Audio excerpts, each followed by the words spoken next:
नमस्कार सांग मैंने आउ गोटे नुआ मिनी ब्लॉग रे आपण मानक स्वागत। आज आम राति बनैबा बीन्स आलू। तो ये आमर आलू भजा रेडी हो देख पारंतु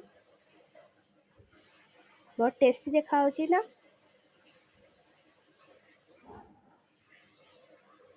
एबे रुटी सांगरे आम भजा को सर्व करदबा। एटा है आमर डिनर रुटी भजा सहित बीन्स आलू भजा आ संगे आम क्षीर। जब तुमको भी रुटी सांगरे आलू भजा भल लगे ताले कमेंट करिवे।